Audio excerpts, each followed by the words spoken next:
Kita terlebih dahulu ke Hidayat. Pak Hidayat terlebih dahulu ya. Pak Hidayat, ini kan dari DPR akhirnya sudah menyetujui transformasi dari BP Haji menjadi Kementerian Haji dan Umroh. Apa sih pertimbangan dan juga urgensi utama dari DPR menyetujui transformasi BP Haji menjadi Kementerian Haji dan Umroh ini?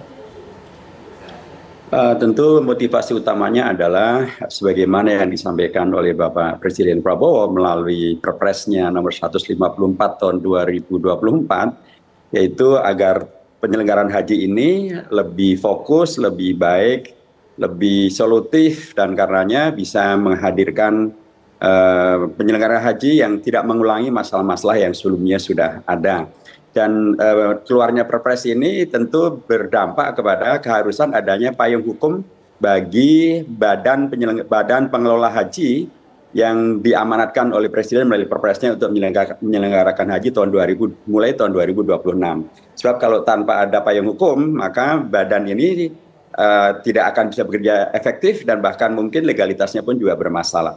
Nah, agar bisa kemudian ada payung hukum itu, satu-satunya cara adalah dengan melakukan perubahan terhadap Undang-Undang Nomor 8 Tahun 2019 tentang penyelenggaraan haji dan umroh. Dan itulah yang kemudian inisiatif dari DPR menyambut Perpres yang dikeluarkan oleh Bapak Presiden, dan kemudian terjadilah pembentukan panja, terjadilah rapat dengar pendapat dengan masyarakat, dengan ormas, dengan kelompok penyelenggara haji, dengan para profesional, dengan kelompok lansia, difabel, dan secara terbuka kami menerima masukan dari berbagai masyarakat, dan kemudian dibentuklah panja baik dari DPR maupun juga dari pemerintah, dan kita membahas bersama daftar inventarisasi masalah DIM yang disampaikan oleh pemerintah maupun oleh DPR, dan kemudian kami pada tanggal 25 menyepakati di pengambilan keputusan tingkat pertama di Komisi 8 untuk kemudian rancangan yang sudah kita sepakati ini, rancangan undang-undang atau revisi yang ketiga yang sudah kita sepakati ini untuk dibawa ke sidang paripurna pengambilan keputusan terakhir yang kedua, dan kemarin tanggal 26 itu disepakati. Tentu karenanya urgensinya kita berharap dengan adanya payung hukum yang disepakati oleh seluruh partai politik, seluruh fraksi, seluruh kementerian, dan kemudian sudah mendengarkan masukan dari banyak pihak. Kita berharap ini akan menjadi sarana yang efektif untuk mewujudkan filosofi mendasar mengapa dipisahkan antara Kementerian Agama dengan penyelenggaraan haji dan melalui lembaga yang bernama Kementerian Haji dan Umroh. Oke, sarana yang efektif dan juga agar bisa lebih fokus tentunya. Pak Hidayat, mengenai ini kan baru Arab Saudi, kemudian Indonesia ini menjadi negara kedua yang memiliki Kementerian Haji dan Umroh secara khusus begitu. Apa sebetulnya perbedaannya dengan BP Haji, Pak Hidayat? Ya, pertama BP Haji, Badan Penyelenggara Haji, itu adalah satu badan yang kemarin oleh Bapak Presiden diperpreskan begitu ya, untuk membantu mempersiapkan pengelolaan haji tahun 2025 dan untuk menyelenggarakan haji tahun 2026. Tetapi dari sisi konstitusi, yang namanya pembantu presiden itu adalah menteri, bukan badan gitu ya. Dan karenanya dari sisi konstitusional, posisi badan tidaklah sekuat bila itu adalah posisi menteri dan kementerian. Satu. Nomor dua, badan itu atau lembaga yang bernama badan seperti BNPB, seperti BKKBN, dan lain sebagainya, adalah satu lembaga yang bersifat nasional, tetapi tidak punya kaki tangan sampai ke tingkat provinsi, kabupaten, kota, apalagi di tingkat kecamatan. Padahal kita mengetahui bahwa calon jemaah haji dan calon jemaah umroh itu datanya dari seluruh daerah, dari seluruh kawasan seluruh Indonesia.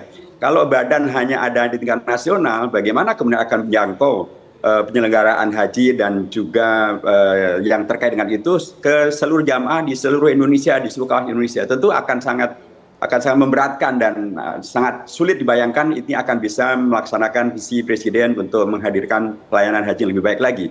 Untuk luar negerinya juga demikian. Saudi Arabia itu memberlakukan sistem equality, kesetaraan di dalam bermuamalah, di dalam berkomunikasi dan berdiplomasi. Kalau kementerian ya levelnya kementerian, raja levelnya presiden begitu. Nah, kalau badan itu levelnya adalah badan di sana. Badan itu dalam bahasa Arab namanya hay'ah.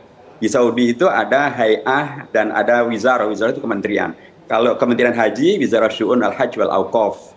Itu setara dengan kementerian. Tapi kalau badan, setaranya nanti khawatir disetarakan dengan Hay'ah Amar Ma'ruf Nahi Anil Munkar, badan Amar Ma'ruf Nahi Munkar, dan itu nanti tentu akan menyulitkan di dalam komunikasi dan juga deal-deal dengan pihak Saudi Arabia untuk penyewaan hotel, transportasi di Armusna dan lain sebagainya. Dan apalagi bila muncul masalah-masalah seperti kemarin terkait dengan masalah transportasi, terkait juga dengan masalah penginapan untuk para calon jemaah, karena faktor syarikah yang kemudian terjadilah sebagian jemaah itu terpisah antara suami dan istri, antara bapak dan anak, antara pembimbing dengan yang dibimbing. Kalau terjadi semacam ini dan lembaganya masih badan, akan diperkirakan kesulitan yang luar biasa untuk mengatasi karena ketidaksetaraan tersebut. Tapi ketika dia menjadi kementerian, maka kesetaraan sudah terjadi, dan dengan demikian maka penyelesaian masalah yang terjadi di Saudi Arabia akan bisa dilakukan dengan cara yang lebih maksimal, dengan lebih bermartabat, lebih solutif, dan saya yakin untuk itulah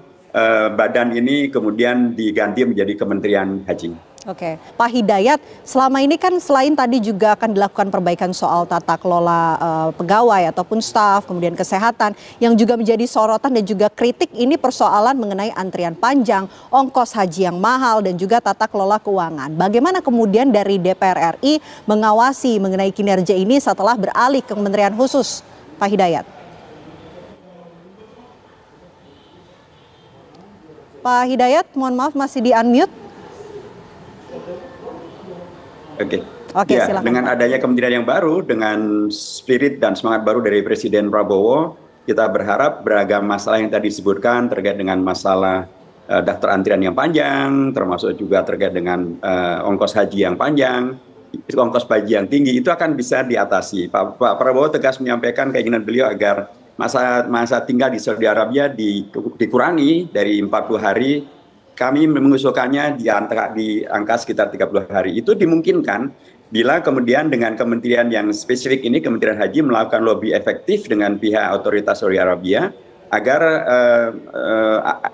bandara yang dipergunakan untuk embarkasi maupun debarkasi calon jemaah haji atau jemaah haji bukan hanya dua saja, bukan hanya yang ada di Jeddah dan ada di Medina. Karena ada juga bandara di Taif, ada juga bandara di Yambu, ada juga bandara di Qasim, bandara-bandara yang sangat dekat dengan kawasan penyelenggaraan haji di Mekah maupun Madinah. Sehingga dengan semakin banyak bandara, semakin banyak jemaah bisa diterbangkan, dan kemudian karenanya masa tinggal bisa dikurangi. Dan dengan masa tinggal yang dikurangi dari 40 hari menjadi 30 hari, itu akan bisa dihemat angka sekitar 5 juta rupiah per calon jemaah haji. Untuk antrian haji yang panjang juga sesungguhnya bisa diupayakan untuk diatasi melalui mekanisme, misalnya tadi juga kami sampaikan bahwa dalam posisi di mana antrian sangat panjang, ternyata serapan untuk kuota haji belum 100%. Masih ada sekitar 300-400 calon jemaah haji yang belum, kuota haji yang belum terserap. Ini kita berharap agar bisa dimaksimalkan penyerapannya. Satu. Nomor dua, untuk kemudian bisa mengurangi daftar tunggu, bisa juga dengan efektivitas lobby dari pihak Kementerian Haji dan pihak lobby tingkat tinggi yang lainnya, untuk kemudian meminta pada Saudi Arabia agar aturan tentang kuota haji 1:1000 diubah menjadi 2:1000. Karena sekarang ini sarana prasarana di Mekah, di Mina, termasuk juga di Muzdalifah, semuanya sudah mungkin kan, sehingga bila kemudian bisa dua kali lipatkan, maka daftar tunggu bisa dipotong separuhnya.